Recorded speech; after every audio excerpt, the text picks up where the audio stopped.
everybody. Thank you for tuning into the GSMC Hoops and Heels Women's Sports Podcast, brought to you by the GSMC Sports Network. My name is Samantha Ganser. I'm going to be your show host for you guys today. We have a great show for you guys. We're going to be covering the Meijer LPGA Classic, recent WNBA games, the U.S. Swimming Olympic trials updates, some NWSL updates as well, and make sure you guys stay till the end to hear about the official completed roster for the U.S. rowing team for the Olympics. Before we start, I wanted to ask you guys to like and follow the show and to become a part of our show to tip and donate using the link gsmcpodcast.net. You can also get your questions to the top of the list because we do get a lot of questions and comments that come from viewers during the show. So by using this link, your questions and comments go at the top of the list so that I see them and they get read on the air. Your support also means a lot to us and we really do appreciate it. It makes a huge difference. Again, the link is gsmcpodcast.net. Now, let's get started. I hope you guys enjoy today's content. Okay, so we're going to be starting today's episode by talking about the Meijer LPGA Classic. And I'm really hoping I'm pronouncing that correctly. I've been saying it correctly all day, and now I feel like as soon as I started this live stream, I can't pronounce it. Anyway, the Classic. Okay, so it took place from the 13th to the 16th. This is an annual competition, and the competition this year took place at the Blythefield Country Club, or the BCC, at Belmont, Michigan. So let's start with first round. Obviously, that would be a great place to start. Okay, so at the end of the first round, Alison Lee was the leader at -7 after 18 holes, while holding a 2-shot lead over 9 golfers at -5.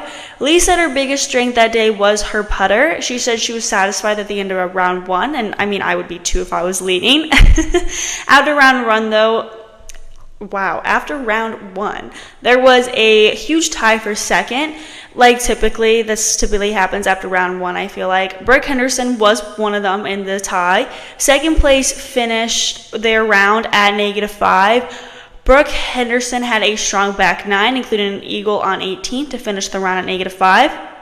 After round 1, Henderson said, "It was extremely windy. It was really tough to judge. I feel like the first few holes I didn't hit a fairway and was really getting up and down. I made a lot clutch par saves, which really kept the momentum in the round going.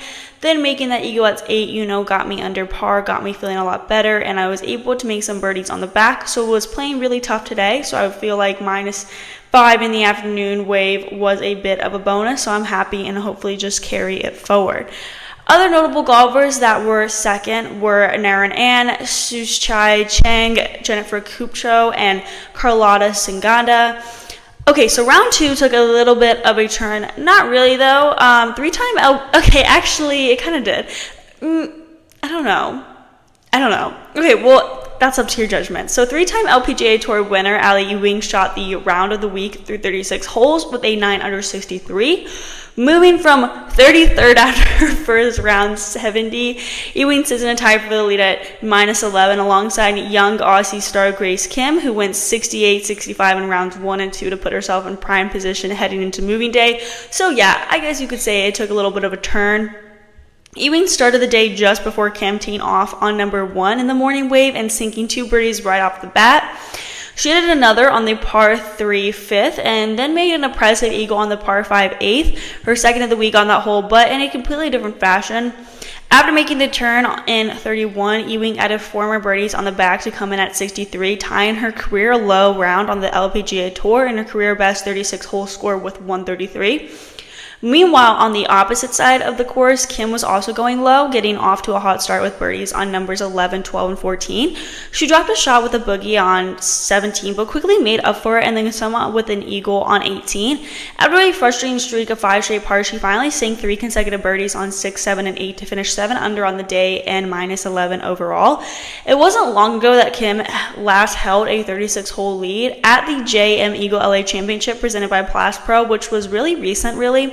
Kim dominated the field at Wilshire Country Club during rounds 1 and 2, but ultimately finished tied at 25th after 2 tough rounds on the weekend. Hunting for her second LPGA Tour victory, Kim is taking each opportunity at the top to, quote, learn how to win, and that's what she said. There is indeed a stacked leaderboard behind Ewing and Kim, with Nana Koras Madsen and Naren Ann just behind them at -9 and in a tie for third. 5 players follow them at fifth, including Alison, Corpez, and Henderson. Jin Yan, who is the only player in the field to go boogie free in both rounds at Blythefield Country Club, is also among those tied for fifth with Saturday ahead.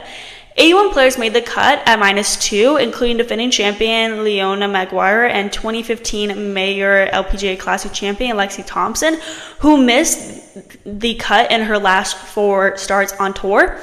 Notables to miss the cut are 6-time 2024 tour winner Nelly Korda and major champion Minji Lee, and those two were probably where the turn happened here, just because that was not expected. I actually made a video last week saying who exactly to watch in this tour, like keep your eye on, because these players are really great typically, and it's not that they had a bad round. Well, I guess they technically did, but it was just unexpected.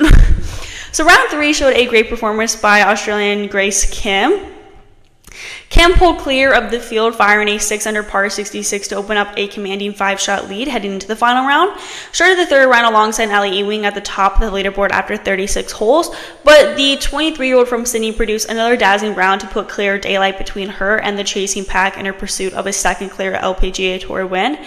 She rattled off a trio of birdies on the 5th, 6th, and 7th holes to reach the turn 3 under for the day, 14 under overall. There was a hiccup on the par 5 10th, but when she took a bogey, but she was soon back into the groove with birdies on the 13th, 15th, and 16th holes before extending her advantage to 5 shots by rolling in a 6-foot birdie putt on the par 5 18th. Kim revealed afterwards she had been determined to avoid a repeat of her performance in Los Angeles earlier this season, when she led by 4 strokes after 36 holes, only to blow up with a 5-under par 76 in her third round. So she had a lot of pressure on her.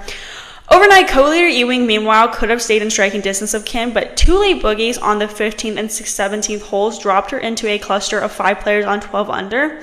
Ewing, who finished with a 1-under par 71, is tied for second alongside Sweden's Anna Nordqvist, Naren, and Americans Alison Corpez and Lexi Thompson after this round ended. Thompson and Nordqvist took advantage of benign conditions to shoot 7 under par 65, the lowest scores of the third round. Thompson's round included an incredible streak over the front 9 where she reeled off 4 straight birdies followed by an eagle and a birdie to make the turn at 7 under. So round 4 was the final round on Sunday. This was very interesting. This was kind of a twist here in a way. Lilia Vu ended up coming on top. I did not expect this. Then again, every single time I make a call prediction, I'm always wrong, I feel like. And this was a great win for her as she was coming back from a back injury and spoiling Lexi Thompson's bid for her first victory in 5 years. So it was pretty brutal. Playing for the first time since the Ford Championship in late March in Arizona, Vu beat Thompson and third-round leader Grace Kim with a 5-foot birdie putt on the 3rd extra hole. Vu birdied the par 5 18th in regulation for a 7-under 65, then twice more to match Thompson and Kim, who entered the day 5 strokes ahead of Thompson and 8 clear of Vu on the first 2 playoff holes. On the deciding hole, the 27-year-old former UCLA star hit her second shot into the bunker to the right of the green and blasted out to set up the birdie. Thompson and Kim missed long birdie tries after laying up following errant drives. Vu said, "I think this is the most meaningful win because there was a time 2 months ago where I was just crying on the range, not being sure if I'd ever play a tournament again without pain. Like to be here today, it's just incredible." Thompson, the 2015 winner, has said that this will be her last year playing a full schedule. She won the last of her 11 LPGA Tour titles at the ShopRite LPGA Classic in June 2019, and she said, "It was an amazing day out there. The golf is one thing, but just to be able to play in front of all amazing fans, especially coming down the stretch and on the playoff holes, I don't think I've heard cheers like that unless it's like the Solheim Cup." So to finish off this recap, let's just quickly go over the final scores and placements and their prize money. It was a $3 million purse, which is absolutely, I always just, hearing how much money that is, I always just assume that it goes to the first place winner, like $3 million. I don't know why, but like that's just always what I assume. And then I like hear the prizes and I'm like, oh wait, that's not how that works. Anyway, don't know if that's just me that just always thinks that as soon as I hear like prize money, but so in first was Vu, like I said, she won $450,000. Tied at second was Thompson and Kim, like I said, both winning a prize of $234,649. Ali Ewing was in fourth, winning $152,634. And fifth was Allison Corpez and Naren Ann, both winning $111,685.